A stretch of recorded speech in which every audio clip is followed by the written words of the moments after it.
much for coming. I'm really honored to be part of Zimbabwe's great awakening.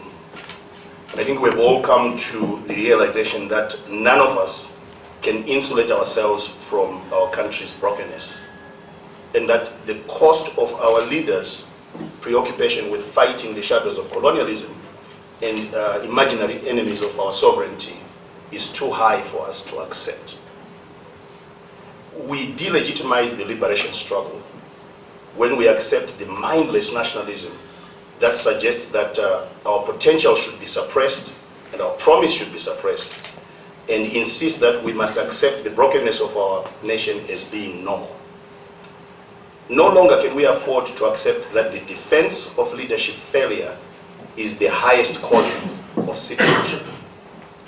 Someone born in 1980 is turning 37 years this year. The best and most productive years of their lives are being spent in a vicious struggle to survive. They, along with their children, face a dark future unless we can have leaders at every level who are truly committed and capable to deliver to the people of Zimbabwe the promises of the 21st century. As I have announced before, I will be seeking the nomination of the Build Zimbabwe Alliance for president at the party's convention later this year.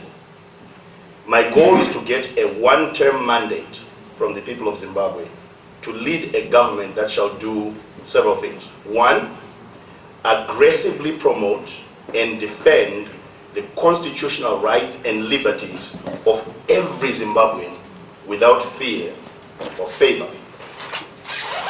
Two, restore the rule of law and local and global investor confidence in Zimbabwe as a safe and preferred destination for investment. Three, depoliticize and professionalize our law enforcement and security services and return them to the honorable work of protecting the lives, rights, and liberties of all citizens. And for all of you who went through 10, 15 roadblocks this morning, I thought that would be good news. Four, send a clear message to Zimbabwe's highly educated and experienced citizens who have always wanted to contribute to the development of their country, that their real economy and business experience is needed by our country. Five, implement a radical business recovery plan driven by a dynamic partnership between provincial business engagement teams and central government to aggressively create investment opportunities for and partnerships with local and international investors. Six, secure the support of international partners for an infrastructure recovery plan that will target roads, energy and power supplies, and educational, water treatment, and health facilities. This plan will also create much needed jobs for our citizens. Seven, launch an integrated rural development and agriculture recovery plan to boost agricultural output and to bring communities out of the 19th century and restore Zimbabwe to its former position of being the breadbasket of Africa. Eight, significantly cut non-productive public spending by A, reducing the number of government ministries to 14, B, eliminating all deputy minister positions and the office of second vice president, C, reducing the size of the legislature to pre-2013 levels. Number 9, deploy a shrewd and business-savvy diplomatic corps to secure support and partnerships for all the programs that I've mentioned, and also secure the best business deals for Zimbabwe.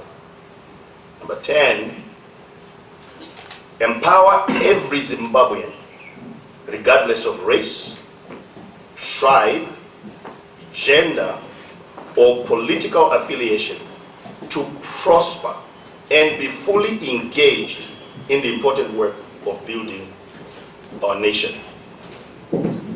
I really believe that Zimbabwe deserves leaders who want for the least of us what they want for themselves. The reason why things don't get fixed in our country is because the leaders and their families have alternatives. So they can always get medical treatment elsewhere. Their loved ones don't die waiting for an ambulance that never shows up, or because they are being refused treatment because they don't have money to pay up front. They can always send their children to school elsewhere. They can always drive through roadblocks without being stopped or a policeman asking for a bribe. They don't wait for hours at the bank for the limited withdrawal that is insufficient to cover their expenses for the day. They are not at the receiving end of the baton stick of the riot policemen for expressing their displeasure at the brokenness around them. Now, because they live in exclusive communities, they don't have to put up with sewage flowing in the streets, or power cuts, or not having drinking water in their homes. And they don't suffer the indignity 37 years after independence of squatting in a black toilet, like most Zimbabweans who live in the rural communities, and an increasing number of people living in the townships have to go through. Now, until leaders want for rural communities and our high-density suburbs what they want for themselves, until they are committed to restoring the dignity of those who constitute the majority of our voters, and to bringing them out of the deplorable conditions they now live in to enjoy the promises of the 21st century, they are not fit to lead our country. Now, I'm happy to announce that last week we kicked off our Project 210+ training for aspiring parliamentarians with an orientation session for those who will be seeking office in the Harare province. In the next few weeks, we will take our training to the rest of the country, and we're committed to making sure leaders are equipped to deliver before they even assume office. No longer must we elect to parliament someone who has never read and understood the Constitution of Zimbabwe, or does not have a clear plan for the transformation of their constituencies. A thriving Zimbabwe won't be built by leaders selected because they were loyal to their political parties for a long time, but by competent and committed citizens who are willing to be true servant leaders. We've already identified over 150 leaders who are willing to be trained, and expect that in the next month we will hit our target of 210 to cover all constituencies. The next government of Zimbabwe must ensure that the word great shall not belong to the glorious past of a kingdom that lies in ruins, but to the present and future reality of our country. Zimbabwe, ilizwe letu, ilifa letu. Zimbabwe, nyika yetu, naka yetu. Zimbabwe, our country, our heritage. Thank you.